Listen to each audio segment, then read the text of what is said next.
Hello दोस्तों, कैसे हैं आप लोग। मैं हूं आमिर और आप देख रहे हैं टेकसॉफ्ट।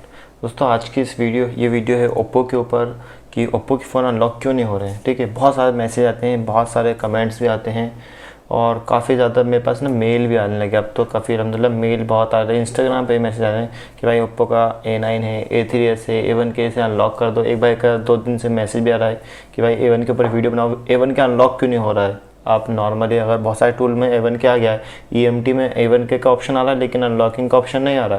तो देखो होता क्या है कि ओप्पो की सिक्योरिटी थोड़ी हाई है। पहले ओप्पो और रियलमी की आईडी सेम हुआ करती थी, अभी तकरीबन 1 साल पहले बिल्कुल सेम थी कि कोई सी भी आईडी आप कोई सी भी टूल में लॉगिन कर लो। लेकिन अब बहुत ज़्यादा सिक्योरिटी हाई हो गई और बहुत ज़्यादा मतलब समझ रहे हैं आपकी मार्केट के अंदर इतना ज़्यादा वो हो गया, रश हो गया कि ना आईडी बहुत ज़्यादा बढ़ गई। अब रियलमी की अलग हो गई, ओप्पो की अलग हो गई। तो रियलमी तो अभी चालू है लेकिन ओप्पो अभी ऑफ है, टोटल ऑफ है। ऑन भी है तो इतना ज़्यादा रेट है कि जितने का मोबाइल है उतने का रेट हुआ हुआ इस टाइम। एग्जाम्पल मान लो कि ओप्पो का A1 के हो गया, A3s हो गया, A5 हो गया और आपका A7 हो गया, F11 हो गया, आपका A12 हो गया, F7 Pro, F9, मतलब ये जो छोटे मॉडल हैं और जो मॉडल हैं जिनका ISP पिन आउट आ चुका है। ISP पिन आउट किसे कहते हैं ये सोच लो, आप समझ लीजिए। आप देखिए, एक होता है ईडियल पॉइंट, एक होता है पिन आउट, एक होता है ISP pin out. Ideal point आपको मालूम है कि क्वालकॉम CPU में काम आता है। 2 चिमटी से हम लोगों ने शॉर्ट करा और लगाया, क्वालकॉम बना लिया। पिन आउट वो होता है, पिन आउट कौन किस किस मोबाइल में होता है, हॉनर में होता है पिन आउट आपका, और 1-2 और मॉडल में याद नहीं है। इनमें पिन आउट का मतलब होता है कि एक होता है पॉइंट, बस उसको आपको ग्राउंड से पिन करना है। ऑनर के अंदर ये होता है, उसके अंदर जो है फायर पे करने के लिए उसे आप पिन आउट करना पड़ता है, फिर वो डाटा के अलावा वो पोर्ट बनाता है। ISP पिन आउट किसे कहते हैं, ISP पिन आउट किसे कहते हैं, जो UEFI बॉक्स होता है हमारे पास, ठीक है, उसका ISP पिन आउट मतलब कि 5-6 जंपर लगते हैं। मैंने कभी किया नहीं है, मैंने आज तक UEFI यूज़ नहीं किया। ठीक है, मेरे पास डोंगल था, डोंगल यूज़ करता था मैं, लेकिन बॉक्स मैंने कभी यूज़ नहीं किया।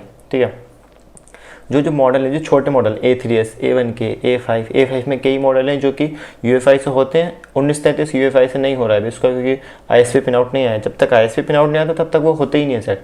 F11 हो गया, F7, F9, A9, A31, A12, ये जो छोटे छोटे मॉडल हैं ये हो जाते हैं। A52 शायद मेरे हिसाब से नहीं हो रहा है, अभी लेटेस्ट मॉडल है। जो लेटेस्ट मॉडल है वो आपका ऑनलाइन होंगे। अब तरीका बताता हूँ आपका ऑनलाइन करने का और ऑफलाइन करने का। देखो ऑफलाइन में कोई रिस्क नहीं है, ठीक है। जो बंदा काम करने वाला होगा UEFI से, या फिर जानता हो, आप एक सॉफ्टवेयर का काम करते हो तो आप जानते होंगे कि UEFI का खेल क्या है। मतलब मैं यूज़ नहीं करता लेकिन मुझे इतनी तो नॉलेज है ना कि UEFI से लोग सेट डेड कर देते हैं। लेकिन जो सेट डेड होता है ना वो डेड नहीं होता, वो बस यही होता है कि आपको पूरी नॉलेज नहीं है। मेरे एक बंदे से बात हुई, कहने लगा कि UEFI से मैं कोई से भी सेट कर सकता हूँ, मतलब कि जो होता है जिसका ऐसे पिन आउट हो वो कभी डेड नहीं हुआ। डेड की आपको प्रॉब्लम पता होना चाहिए कि डेड हुआ कैसे है ये। तो इस हिसाब से कि UEFI के बारे में आपको अगर नॉलेज है तो आप डेड नहीं कर पाएंगे। बहुत सारे लोग डरते हैं UEFI से कराने में, क्या UEFI से कराऊंगा डेड नहीं जा। जो नॉर्मल है A3s, A1 के छोटे छोटे मॉडल हैं। A3s कितने का है, 6-7 हज़ार का सेट था। अगर आप ऑनलाइन कराओगे 3 हज़ार में तो फ़ायदा ही क्या है। ठीक है, तो आप ऑनलाइन ना करवा के जो छोटे मॉडल है उन्हें तो आप UEFI से कराओ। जो बड़े मॉडल हैं जो कि UEFI से नहीं हो रहे उन्हें आप ऑनलाइन करवाओ या फिर सर्विस सेंटर से करवाओ। 2-3 ऑप्शन है बस आपके पास। ऑनलाइन वही 3000-2500 रेट अप डाउन उतरता है, लेकिन मैं नहीं कर रहा हूँ। ओप्पो का काम मैं नहीं करूँगा, ठीक है। आप मुझे मैसेज ना करें, ओप्पो के बहुत ज़्यादा मैसेज आते हैं, अनलिमिटेड मैसेज हैं रोज़ाना के।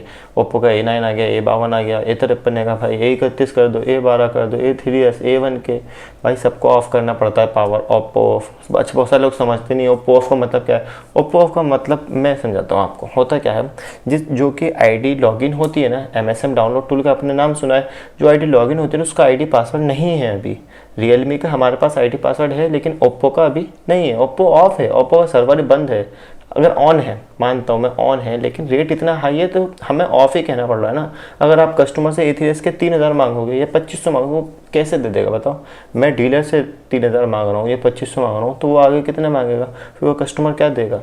तो इसलिए हम कहते हैं power of, Oppo server of, Oppo का काम बंद है। बस यही है कि यह तो ISP pin out UEFI box से करो, UEFI बॉक्स ले लो आप।